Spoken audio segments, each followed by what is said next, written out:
The next question from YouTube. Dr. Zakir Naik.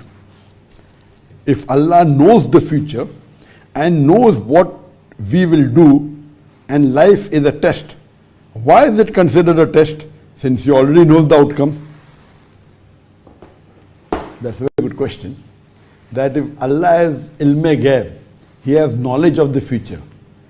And if this life is a test, Allah knows very well whether you're going to pass the test or not. So if Allah knows you're going to pass the test or not, then what is the use of the test? Brother, the life is a test not for Allah, the life is a test for you. The life is a test for me. Allah says in the Quran in Surah Mulk chapter number 16 verse number 2, Alladhi khalaqal mawta wal hayata. It's Allah who has created death and life to test which of you is good indeed. So the test is for us and not for Allah. Just because Allah knows the result, the test is not for Allah, the test is for human beings. So when we are undergoing the test, we don't know whether we are going to pass or not. We don't know whether we are going to follow the commandments of Allah or not. So this test is for us. Imagine if a student appears for an examination and without the examination teacher says, I will fail you. The student will object. So imagine if Allah doesn't let us undergo this test in the world and Allah directly put you in heaven, you will be happy, okay, Allah put me in heaven, no problem. But if Allah puts you in hell, you will object. Why have you put me in hell? Have I done something wrong? Allah says, no, I know that if I put you in this world, you will do sin. But I have not done any sin. No, I will make ghaib. Will you agree? You will say no. In the Quran, Allah says very clearly that even the kuffar will not object to the justice of Allah on the day of judgment. They will only say that give us one more opportunity, and Allah said it will too late. That means we are undergoing this test.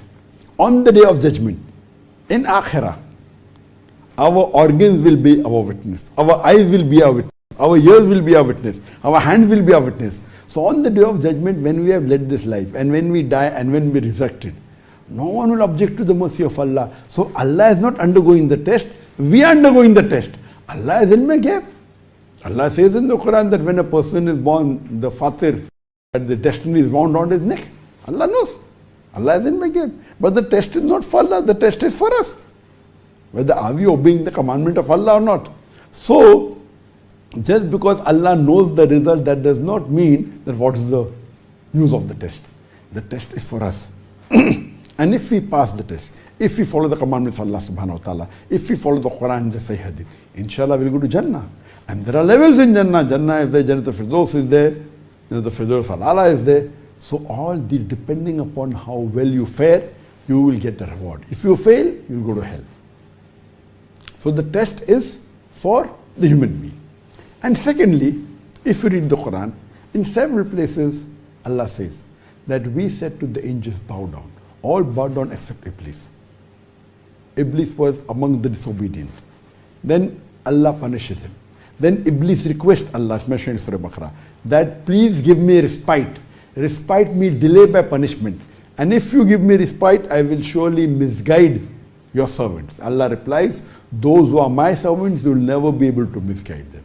Those who are not my servants, you will be able to misguide them. So now Iblis, who is the Satan, you are the jinn, he challenges Allah and saying that I will misguide them. So Allah says, you will never be able to misguide my servants who are really on Tawheed, who are my believers. You will never, those who are not my believers, you will misguide. So it's even a challenge that Satan has given to Allah, which is, of course, Allah subhanahu wa ta'ala is all powerful. So the test is mainly for us to know whether we are good or not. Even the Satan challenges Allah, and we know that the Satan is going to lose. But the main thing is, as Allah says in the Quran, in Surah Mulk chapter 16 verse number 2, Alladhi khalaqal mawta wal hayata. Allah has created death and life to test which of you is good indeed. So this test is mainly for us and not for Allah subhanahu wa ta'ala. And if we undergo this test, there is proof whether we have passed or not, but natural, so that we cannot object to Allah subhanahu wa ta'ala on the day of judgment. If He puts us in hell, why He put us in hell? Hope that answers the question.